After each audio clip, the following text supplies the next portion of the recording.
وَنَشْهَدُ أَنَّ مُحَمَّدًا عَبْدُهُ وَرَسُولُهُ, اور گواہی دیتا ہوں کہ محمد اللہ کے بندے اور اس کے رسول ہیں. کلمے میں جہاں بھی آیا ہے بندے کا لفظ پہلے, رسول کا لفظ بعد میں. کیوں؟ اللہ کو یہ بات معلوم تھی کہ رسول ہونے کی وجہ سے لوگ اتنا پروٹوکول نہ دیں کہ بندگی سے نکال دیں, جیسے کہ یہود و نصارہ نے کیا. گمراہی عقیدت میں پھیلتی ہے, جہاں عقیدت نہیں ہے وہاں گمراہی کا آپشن نہیں ہے. دیکھو میاں بیوی کو ایک دوسرے سے محبت ہوتی ہے, عقیدت بالکل بھی نہیں ہوتی, لہذا میاں بیوی ایک دوسرے کو گمراہ نہیں کر پاتے ہیں کہ عقیدہ خراب کر دیا. ایسے بھی نکاح ہوئے ہیں, مرد مسلمان ہے عورت عیسائی ہے, لیکن ایسا نہیں ہوا کہ اس کی وجہ سے مرد عیسائی ہو گیا. یہ بھی ہو سکتا ہے آپ کا باس غیر مسلم ہو, لیکن ایسا نہیں ہو سکتا اس کی وجہ سے آپ غیر مسلم ہو جائیں. گڑبڑ کہاں آتی ہے؟ جہاں آپ کو عقیدت ہو. عقیدت اس محبت کو کہتے ہیں جو کسی کی بزرگی کی وجہ سے ہو رہی ہو. یہاں لوگوں کی اصلاح بھی ہوتی ہے اور لوگ اس عقیدت میں گمراہ بھی ہوتے ہیں, کیونکہ جب آپ کو کسی سے عقیدت ہو گئی نا تو آپ کے دماغ میں کھوپڑی میں یہ بات آ جاتی ہے کہ اب یہ جو کہے گا صحیح کہے گا. جیسے پھونکوں والی سرکار, لوگوں کو عقیدت ہو گئی نا, اب لوگ یہ نہیں دیکھ رہے کہ پھونکوں والی سرکار نے اگر واقعی پھونک لگا کے اس لنگڑے کو سیدھا کر دیا ہے تو آغا خان ہاسپٹل میں کیوں نہیں بیٹھ جاتا بھائی؟ تو کامن سینس کی بات ہے نا بھائی. اتنے معذور آ رہے ہیں بائکوں سے گرنے والے, آپ ایک سلنڈر میں پھونک بھر کے دے دیں, ہم اسی سلنڈر سے لوگوں کو اسپرے کرتے رہیں گے, ٹانگیں صحیح ہوتی رہیں گی. کیا خیال ہے بھائی؟ لیکن عقیدت انسان کو اندھا کر دیتی ہے. بس لوگوں نے فرض کر لیا پہنچی ہوئی سرکار ہے یہ, اب پہنچی بھی ہے تو جو مرضی جھوٹ بولتی رہے سرکار, بکواس کرتی رہے, الو بناتی رہے, لوگ نہیں پیچھے ہٹنے والے. وہ آیا تھا نا کہ کوئی عراقی آیا تھا کچھ دن پہلے, وہ پھونکو لگا لگا کے بڑے ہی اس کی تعریف ہے, جی پھونک لگاتا ہے تو یہ ہو جاتا ہے. میں نے کہا 2 نمبر آدمی ہے. کہہ رہے نہیں حضرت آپ کو کیا پتا. تو میں نے کہا بھائی کون سی کرامت کی قسم ہے؟ کرامت کا صدور کبھی کبھار کسی سے ہو جاتا ہے, وہ بھی بزرگ ہو. یہ تو آیا کرامت سینٹر کھولا ہوا ہے اس نے تو پورا, تو کرامت سینٹر کھول لیا اس نے بھائی پورا. تو اتنی کرامتیں تو قرآن میں اہل اللہ کی بیان نہیں ہوئی ہیں جی. ہر ایک کوئی ٹھیک کرتا جا رہا ہے اور جو مسئلہ ہو اس کا حل اس کے پاس موجود ہے. لیکن ہمارے بڑے بڑے لوگ متاثر تھے, اس کے بعد جب بھاگا ہے تو پتہ چلا کہ یہ بھی ڈرامہ تھا. تو یہ عقیدت ہے انسان کو کیا کر دیتی ہے؟ اندھا. اللہ کرے بیوی کو شوہر سے عقیدت ہو جائے, کیا خیال ہے؟ یہ نہیں ہوتی, پتہ نہیں کیا مسئلہ ہے. محبت تو کرتی, عقیدت نہیں. عقیدت کا مطلب کہ بھائی بس محبت ہے, میرے بچوں کا باپ ہے, زیادہ بزرگ نہیں مانتی اس کو وہ کہ جی عقیدت میں پاگل ہو جائے کہ میرے بہت میاں بہت اچھے بچے کیا ہیں. بھائی محبت ہے مجھے, میرے بچوں کا باپ ہے, گیس بجلی کا بل دے دیتا ہے, بہت اچھا آدمی ہے, محبت ہے اس وجہ سے, بیوہ نہیں ہونا چاہتی, طلاق بھی نہیں چاہتی. عقیدت نہیں ہوتی ہے.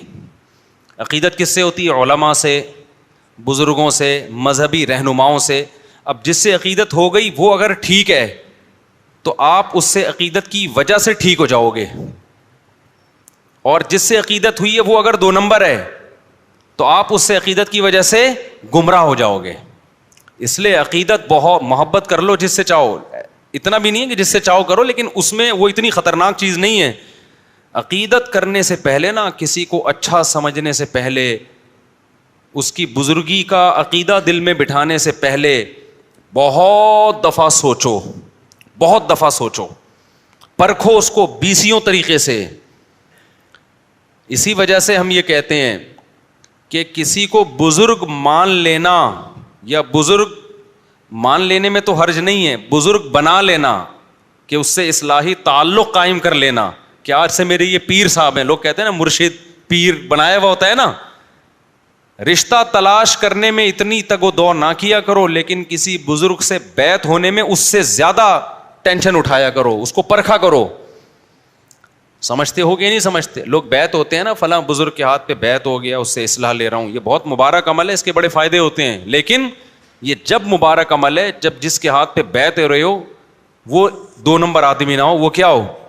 وہ ایک نمبر ہو, اس کے پاس علم بھی کامل ہو اور عمل بھی کامل ہو اور اصلاح کرنا بھی جانتا ہو اور سوسائٹی کا بھی علم ہو. 4 چیزیں ہیں اس زمانے میں کسی کو بزرگ بنانے کے لیے.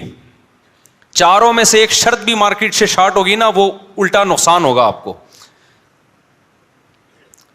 میں پہلے مثال سے سمجھاتا ہوں, اصل ٹاپک کی طرف آ رہا ہوں, یہ بات بیچ میں آ گئی نا.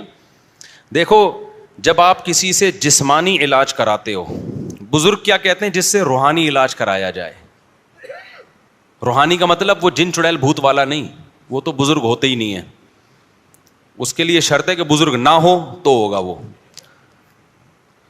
روحانی کا مطلب یہ ہے کہ دل سے دنیا کی محبت نکل جائے, نیک اعمال کا شوق پیدا ہو جائے, گناہوں سے نفرت ہو جائے. کبھی گناہ اگر خدا نخواستہ ہو جائے تو توبہ کے بغیر سکون نہ ملے, صدقات و خیرات کا جذبہ پیدا ہو جائے, دولت کی محبت نکل جائے, شہرت کی محبت نکل جائے, دنیا کو مسافر خانہ سمجھنا شروع کر دے, جنت کی لالچ پیدا ہو جائے, جہنم کا خوف پیدا ہو جائے, سستی کاہلی جو عمل میں ہو رہی ہے وہ سستی چستی میں تبدیل ہو جائے. اس عمل کو روحانی علاج اور اصلاح کہا جاتا ہے شریعت کی روشنی میں.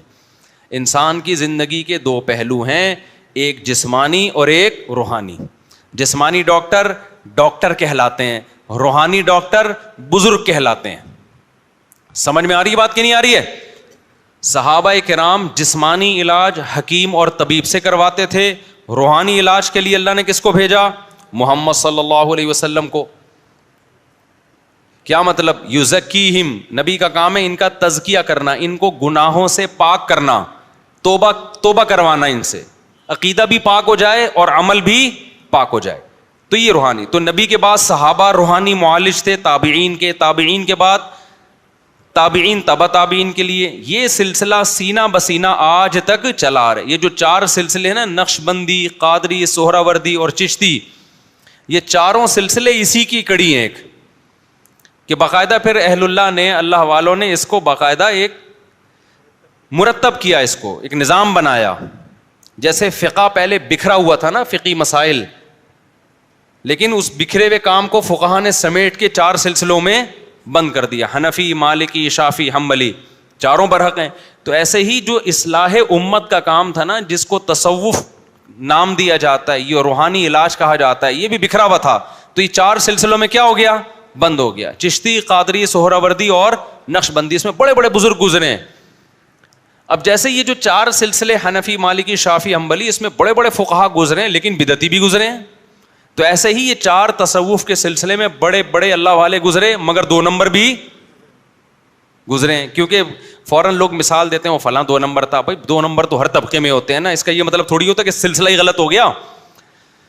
تو پوری دنیا میں جہاں بھی آپ جائیں گے نا, جتنے بڑے بڑے اللہ والے گزرے ہیں, میجورٹی انہی 4 سلسلوں میں سے کسی میں سے تعلق نظر آئے گا آپ کو.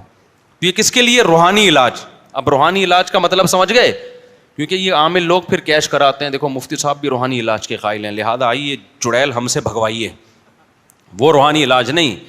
اور قرآن میں جو اللہ نے فرمایا کہ یہ قرآن شفا ہے لوگوں کے لیے, تو اس سے بھی جسمانی شفا, یہ چڑیل والی شفا مراد نہیں ہے جو چڑیلیں بھاگیں گی. اس سے بھی کیا مراد ہے؟ روحانی شفا. انسان روحانی طور پہ بیمار ہوتا ہے. حسد, یہ روحانی بیماری ہے. دوسرے کے پاس پیسہ آ رہا ہے, ٹینشن آپ کو ہو رہی ہے. ابے تو تیرے سے چھین تھوڑی رہے ہیں,